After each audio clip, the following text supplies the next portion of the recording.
episode 9 of the Who's Your Agent podcast. And we got my good friend Marcus Case in the hot seat. Now, Marcus has been a friend for a little while now. He's done a bunch of Edge Homes transactions. And so I really got to know him, even had him and his wife up to the house for dinner. And super excited to have Marcus in here. He's one of the only combinations that I know of in the state that is a mother and a son combo that have an unbelievable relationship, and they sling a ton of real estate. In talking to Marcus, I think he said they sold anywhere from 140 to 150 houses last year alone, which for two people to do is absolutely unbelievable, and you really have to know what you're doing. He goes into a lot of detail about what makes him as good as he is, and the power and the added benefit that a buyer or a seller gets to have in their transaction by having somebody that does move that much real estate in Utah. So here we go, episode 9, Marcus Case. And the clap means we're live. Marcus Case, episode 9 of the Who's Your Agent podcast. We appreciate you being here today, Marcus. Thanks for having me. Of course, I had to bribe you with a Chick-fil-A burrito and a Diet Coke, but we're here nonetheless. It worked. Now, I have to be honest, before we get into everything, you're a first for us. And you are the first individual that I think has ever posted a video of them being open hand slapped by your mom as a grown man. Care to comment on that? Because she's also your business partner. Yes, I work with my mom. It was the first. It was the first time I've been slapped. And that's the look the on your face, surprise. I'm probably going to link it just so you're aware. Like, I'm probably going to include it in the video. But your face, anytime you reshare it, I always watch it a handful of times. It's because I was in stop traffic and I wrote an offer, which got accepted, and I told her that I wrote it, and she slapped me. Out of happiness? No, she was pissed that I was worse than texting and driving. I was writing an offer and driving. You got the deal done. Doesn't matter to Peggy. Huh. And that's the kind of agent that Marcus Case is. I guess. He gets the deal done. Okay, well, that's not normally where we like to start the show, but where we do normally like to start it is we want to go back to the beginning of where you were at in your life before you started real estate and what that looked like. What I'm learning is that oftentimes how you started, why you started, where you were when you got started transitions a lot, and your business kind of has a lot of those truths still in it later on in the business. So walk us through where you were at, how old you were, some of those different things, kind of running through what your life looked like when you jumped into real estate. Yeah, when I guess first when I got home from my mission, I went to BYU, played football there. First spring ball, tore my hamstring, couldn't play anymore. So then I decided to do summer sales. I had a lot of friends. All my cousins did summer sales, so I did that for 3 years, and I just hated going out every summer. What were you selling? I sold DirecTV. Okay. Which was good, better than alarms, I feel like, but I just hated leaving every summer, having to start dating again and everything. All the girls that were there when you first left or married when you get back in Utah. So, so I did that for 3 years, and then my mom, she started real estate 4 years before I did, and she was like, hey, I need help. And I was like, I guess this is a good transition to stay home and doing it. So I did my other job. I still sold DirecTV, but then I said I want to get into real estate as well. So what made you? Was it just the fact that your mom was in it? What else was like attractive to you about real estate ultimately? Dude, Because like you jumped into it, and you jumped into it with both feet. I think you've done incredibly well for yourself in the couple of years that you've been doing it. I've known you for I think a lot of those years that you've been selling, and you've done an unbelievable job of building an unbelievable client base, right? So what was it about real estate that like it made you give up the summer sales, right? I think at first it was just being able to stay home. I didn't really understand real estate. I didn't own real estate. Like, I owned a condo with my mom and everything, but I didn't quite grasp it. I just thought, oh, this is a good way to make money and to stay home. But then as I learned from my mom, I was like, the money is like a byproduct. But being able to help people, it was really fun. And all my friends were coming to me, and I'm like, this is the funnest thing. I get to help all my friends, and I get to get paid for it. It's great. Well, we talked a little bit about this when we were eating breakfast, but you said that your mom was cutting hair for 35 years and then eventually switched. So that had to have like piqued your attention a little bit, right? Yeah, and like, I don't know, she cut hair for 35 years. I thought she was a great hair cutter, but then I saw her move into real estate and she just killed it. And I'm like, wow, she is doing fantastic. And she cut hair for 35 years. I haven't really had a real job. Maybe I'll do decent in it too. So at what point were you like, okay, this is sweet? Like, at what point were you like, okay, summer sales is done. This is who Marcus Case is now, is a real estate agent?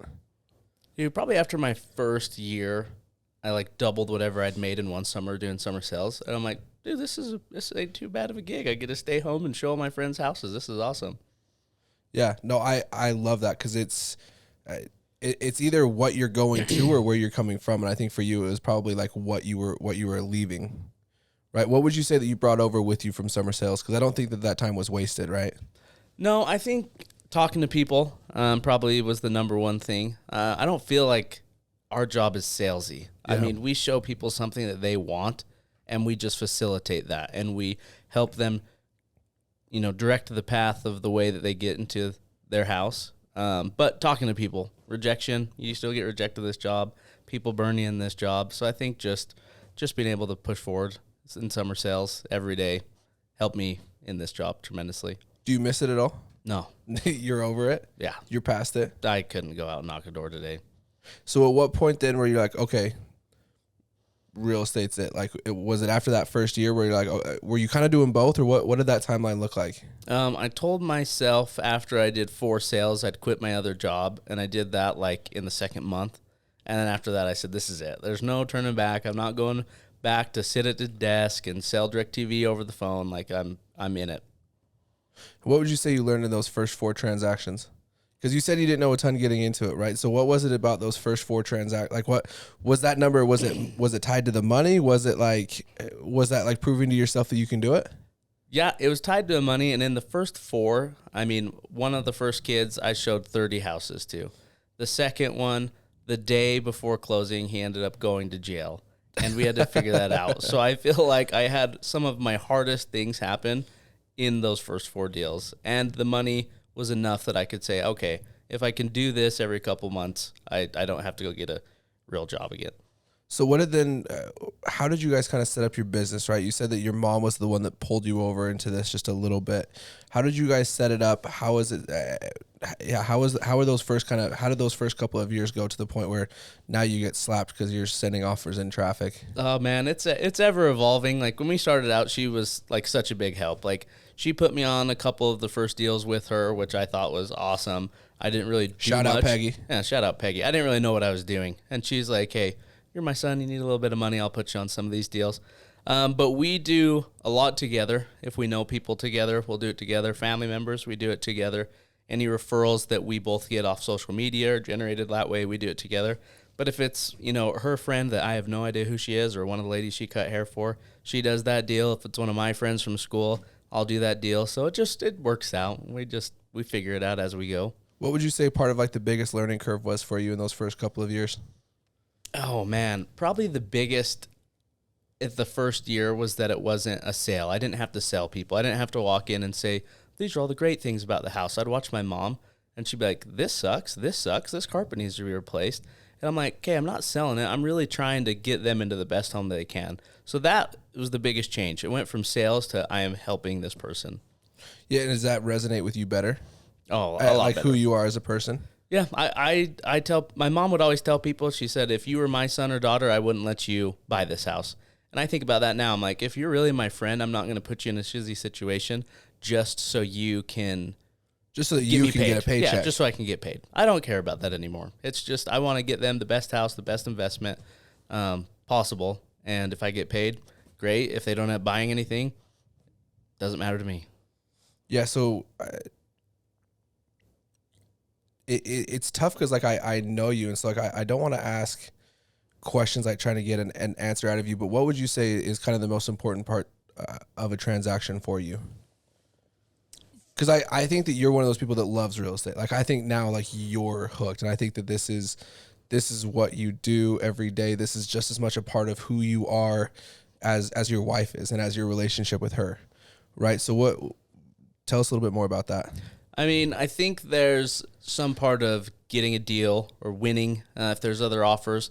But just, I always tell people if the numbers make sense, it makes sense. So if we go find something and we can get it for under market value, or if we can get a good deal and we can value add, or you can put renters in there, I think just showing people what real estate can do for them, it really excites me because I know what it's done for me with rentals and buying stuff and selling stuff. So how have you approached real estate then in your own personal life? Yeah, so we have 5 rentals. Because you're young, and you're young, and you got You have a lot going. Yeah, so we have 5 rentals. So I bought a first condo, moved into it. How old were you?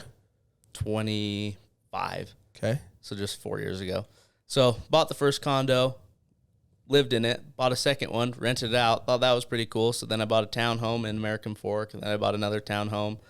Then we bought a house that we rent to a sober living company. And then we're doing a flip right now. I think we're going to end up keeping it. We're just taking it from 3 bedrooms to 8 bedrooms. But I've seen what it's done for me and how great it is. So I just want everybody to have that same excitement about real estate. Yeah, and so what would you say that you do to help people see that? Because sometimes it's tough, and especially right now, right? There's a lot of buyer fatigue in the market, and I know that you work a lot with buyers, so that's kind of why I want to hit on that just a little bit. But I feel like there's a lot of buyer fatigue in the market right now. I feel like there's the buyers have just kind of been used and abused over the last couple of years, and they've been told, if you don't want this house, that's okay. There's 15 other people behind you that are literally coming right after you to come and buy this house. Right. So what would you say that you do specifically with buyers that help them feel comfort, and not only that, but how help them feel excited about the process? Yeah, I'd say first we set expectations. It's not to get them down, but we say, hey, look at this. Like most buyers will look at 6 houses in this market before they buy something. So just be prepared for the long run. But we try to make it fun along the way. Like we send them cookies, we send them flowers, we send them notes, we send them all this stuff just to keep them going along the way, because it does stink when you lose out, 20 times. It's not easy. No, it sucks. And so we try to make it as fun as possible. I feel like me and my mom both do a good job when we do the showings to keep them excited, give them hope, say, hey, we're going to find something. But really, I say, hey, if you really want this, instead of looking at 6 to 20 houses, do these things. We've sold hundreds of homes. If you do these things, you have a higher percentage of getting it. So let's just get it now instead of look at 20 of them and get it on the 20th after you do what we said to do. Yeah. And would you say that that's a hard conversation, or is that just like the reality of where stuff's at? No, it's a hard conversation, but Peggy's better than I am. She you let her have the hard conversations? Dude, it's tough. Like I don't ever want to feel pushy. So when I tell somebody, I said, hey, you got to have your earnest money go non-refundable sooner. Or, hey, you have to tighten up those dates. Like, hey, we have to do this. Like I don't ever want to feel pushy, but it's just it's the reality of the market right now. How do you feel like that's changing right now? I mean, if I just look at numbers, we've gone from 2,000 houses on the MLS to 5,500 houses. So I think interest rates have slowed that down, which I think if buyers can still make the payments make sense, they have a lot better chance right now of getting into something that they like. Do you think that it continues? Like, where do you foresee the market going? Man, that's a great question. Like, what are you counseling buyers on today? Like I said, if it makes sense, then do it. Like if you need a house, like let's go find the best house. I don't say just buy the first thing you see just because you're worried, because I think it's going to be a different market for the next little bit. With interest rates being that high, I think it's going to be a slowdown for a minute, but then I think when people realize it's not going back down, they're just going to keep grabbing. So I say, let's just move forward as usual and let's get into something, but let's not wait. Yeah, no, and I love that, because that's the reality of the situation currently as it honestly, I've been saying this quite a bit lately, is that it feels a lot like what happened when COVID hit, right? COVID hit in March of 2020, and there was kind of like that 60 to 90 day window that we all thought we were getting new jobs. Yeah, that everybody's like, what's going on? What is this? And I remember like in April, Edge started to roll out some incentives. March or May, they started to roll out some incentives. June, they started to have some of those same incentives, and all of a sudden by July, it's like, what are we incentivizing, right? Because everybody, I think, sat for those 90 days. Like, is the world falling apart? Is the stock market collapsing? Is everybody about to die? Are we about to have how serious is this? And then once they realized what the new normal looked like, everybody went right back to where they were. And I feel like going back to what you were saying about interest rates going up, inventory going up, the market that we've been living in for the last couple of years has also been just as not normal as what everybody's expecting this market to now go to, right? If you look at, I think a 5% interest rate over the last 10-year average is significantly more normal than a 2-year or a 2% interest rate. For right? sure. What, who would you describe as like your perfect avatar buyer? Who would you say, like, if this person is out there listening right now, they don't have a choice, they got to call Marcus Case? I would say somebody probably our age, and it might be their first or second house. They kind of think like us. Like, I think of this as an investment. Maybe I'm buying a townhome I'm renting out to my friends because I'm single. I think that's the perfect person who wants to house hack or learn how to invest and maybe live in it for a while. I feel like I have more of those than anything else. So probably more of people that are buying it to live in, to turn it into investment, than straight up, I'm just buying this for an investment property. So how do you, and I love what you said, because I think you and I have had and we've talked we've had a lot of conversations about that, and we've both, I think, used the exact same strategy of move in, put a minimum amount down, move out, put renters in, offset that payment, get another one, right? What would you say to the people that are saying, you know what, I want to save up for my dream home? Right, because I'm guessing the condo that you bought, not your dream home. The townhomes that you bought, not your dream home. Even the house you just closed on in South County last year, probably not your dream home, right? Yeah, no, I think you just need to get into the game. Like, people sit there and wait. I had one kid, he's like, I'm going to save up 20%. Well, he called me a year later and he goes, dude, houses have gone up $100,000. My 20% isn't quite 20% of what I want anymore. You can't outsave appreciation. And we've been seeing a market that's been appreciating like crazy. So I think it's better to get into something with 5% down and watch it appreciate. It just hedges your bets. Your cash on cash returns are unreal. Like, I think my first place I put like $14,000 down on it. And your purchase price was $225. Do you know your monthly payment off the top of your head? It's $1,203. And you're renting it out for $1,700. Okay. And on your second one? The second one is probably the best one I ever did. I put $6,000 down on it. I rent it for $2,650 a month, and my payment's $1,400. Where's that? Vineyard. Ooh, The townhome. Yeah. And then you lived in it for a while too, right? Yeah, like that's the other part of it too. I lived in it for a year. I lived in it for a year, and then I moved to the next one. And none of those you would say are your dream home. No, the house I'm in now, it stretched me. You know, it was like $570,000, and I'm like, what am I doing buying a $500,000 home? Well, the house down the street for me, same floor plan, just sold for $950,000. So I'm like, it's just a great vehicle, and it hedges your bets. If you're living in it, you need a place to stay anyways. If it happens to go up, great. If you want to use the equity, great. If you want to sell it and use the equity, even better. No, I love that, because that I think is like the big conversation right now for people that are realizing, okay, even though there is more inventory and it might be easier to get a house, affordability is in just as bad of a position as it was a year ago because those interest rates have gone up. Oh, if not worse, yeah. Well, yeah, and so like people are going to have to figure out how to sacrifice on something, I think, right now. Yeah, for sure. 100%. We touched on this a little bit earlier, but what does it look like? What does it feel like to be a client of yours? Right? What does that look like to have Peggy and Marcus Case working for you and with you on a home purchase or sale? I think it's great to have a team. And I know there are large teams in the States. You know, we're a 2-person team, but we pull in assistants. We pull in other people to help us with the showings. So it's knowing that if we're ever gone, you know, the train keeps going. If I go on vacation, Peggy's there. If we both go on vacation, you know, our assistant Roxanne is there. There's somebody all the time to take care of you.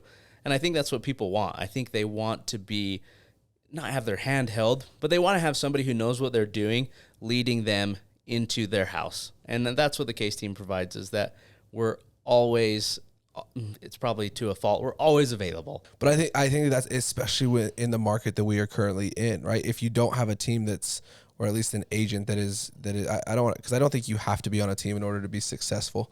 But I do think that if you are wanting to see success, if you're wanting to have, if you're not wanting to just get bulldozed in the market right now, you have to have that team. Oh yeah, you have to have a support group. Like the number of like we did, I think 140 transactions last year. Good for you guys. That's impressive. And it is almost humanly impossible for somebody to do even half of that by themselves. But when you have support of other people, the support of our brokerage, I think that's the only way you can do it. And I think being a one-man show is tough. You need to realize you have to bring people on to help you out. What would you say has like been your focus as a team to make the process better for buyers and sellers? Man, really just getting our systems down. Like, we've really stunk at that. Like, getting them into a CRM, texting them when it's their birthday or their 1-year anniversary. I think that's huge for people to be remembered, because I feel like I'm best friends with all my clients. And it's interesting that you say that, because I, like, knowing you, I think that that's something that's really, really important to you. But that's also one of the first things to go when you start doing 140 transactions a year, right? Yeah, because I feel like everybody's my best friend. I get a new friend when I meet them. We meet and see 30 houses together, and then they close, and it's like, I don't have time to take care of you. Yeah, it sucks. Yeah. It's the worst part of it, because I love everybody. But I need to be better at having those systems setting up barriers so I can take care of those people. So we're trying to implement more client appreciation parties, dinners, just so we can hang out with all of our friends. Yeah, and not even like to sell more houses, but to make sure that those relationships continue. Yeah, I really enjoy them. Like, I have met some of my best friends like through real estate that we still hang out and do stuff with that I never would have met if it would have been through this job. Yeah, that's perfect. I love that. Who are you? Because I think it's so important for people to understand who you are outside of real estate. Because I know that that's a big portion of your life. But who are you outside of real estate? What's important to you? Because just like we said at the very beginning, I think the things that push you into real estate are huge indicators for what your business is going to be like. But I also think who you are outside of real estate is the exact same thing. It's kind of the opposite bookend, right? Yeah, for sure. And like when I started real estate, I wasn't married. But then once I got married, I'm like, okay, my wife, Devaney, like that's my wife. Shout out Devaney. Shout out Devaney. That's who I like to hang out with if I have time. I don't do as good as I should, but I love hanging out with her. Love snowmobiling, love riding horses, just being outdoors if I can. If it's an option. If it's an option. But that's also part that's going back to what you said about having a team working for you. That's what allows you that flexibility, I'm sure, right? Yeah, and that's why I got into real estate. I'm like, oh, dude, I'll be able to go ride horses whenever I want. I'll be able to snowmobile whenever I want. I'll be my own boss. Yeah. And we got so busy that we never got to do any of the things that we loved. So now implementing, systems, I'm trying to be able to go out and do more stuff that I love. Well, perfect. Well, one of the questions that I absolutely love asking people is I'm huge on creating value, right? I'm huge on giving away value for free at times. And you've sold houses with me, so you've heard me say this, but I always love to tell people, even if you don't buy a house from me, at least buy something. What advice would you give to anybody that's listening, getting ready to either buy or sell a house, even if they don't use Marcus Case, even if they don't use the Case team, which would be a huge mistake, but even if they don't, what would be one piece of advice that you give to people currently? Man, everybody says, don't wait to buy real estate, but buy real estate and wait. And I think that's huge. Like, I mean, we've only been in this for, less than 10 years. Yeah. We got a lot of life left ahead. If you buy a house, the market goes down, guess what? In 10 years, it's going to be back up. So I would get into something. I would sell something. I'd get your money. I wouldn't wait to play the game. I'd get in the game and then play the game. And then play the waiting game. Yeah, play the waiting game. Play whatever game. Play the equity game. Take money out. There's a lot you can do with real estate that you can't do with any other investment vehicle. But you can only do it if you own the real estate, right? And I think that that's the important part, is that if you don't have it, if you haven't put down what you need to in order to actually get it locked in, the real estate can't do anything for you, right? No. So that's why you have to get off the bench and absolutely jump in. Yeah. I think you just need to be all in. I don't think you should overextend yourself. I never think you should. I don't think you should max out your credit cards to go buy your first house. But if you can do it and you can set a plan forth to make it happen, I would do everything I can to make it happen. I one of the things that I absolutely hate is the term house poor, right? When people throw that around like, oh, you're going to be house poor, you're poor. Well, you're poor because you didn't buy a house, right? Like I've bought 6, 7, 8, somewhere right around there. It's close to the same amount as you. And every single one of them was a little bit more expensive than the last. Every single one of them made me a little bit more nervous than the last, but there hasn't been a single one that I regretted. Yeah. Right. And so whenever somebody says you might be house poor, that money's still yours. The money that you're paying towards your mortgage is still yours. Yeah. It's a bank account, right? You have to look at your house payment as a bank account that you're putting money in every single month. You're just paying your principal down. Right. And values may change, equity numbers may change, but you're still paying yourself to live versus somebody else. And your payment's fixed. If you're renting, your payment's not fixed. Your landlord can come raise the price $300 and you're paying more than if you would have just bought the house. Well, then not only that, but you paid what for your first house? You said $225. And if you were to sell it today, it would go for probably $420. So you would put in essence $200,000 into your pocket for choosing to live there for however long you did. Yeah. You're a landlord. Yeah. Have you ever gone back to one of your tenants at the end of the year and be like, hey, my bad, I overcharged you $100 a month. Here's $1,200. No, and it's the worst because every year it's, hey, I'm going to raise it $100, $300. I just raised some girls $300. I feel terrible, but you have to. That's the market rents. Yeah, you have to. Stuff goes up, HOA goes up. You have to be at market rents. Yeah, and it doesn't matter how nice or kind or loving you think your landlord is. he is not as nice as what the real estate market has been, I would say, even when it goes down. Yeah, not at all. Well, we appreciate you coming on the show. That's everything that we have. I think that you covered it all really, really well and answered the question. If anybody's looking and trying to figure out who's their agent, why it should be the Case team. Case team. Hammer down. Hammer down. Let's go. Hey, thanks, man. Appreciate it. Of course, man.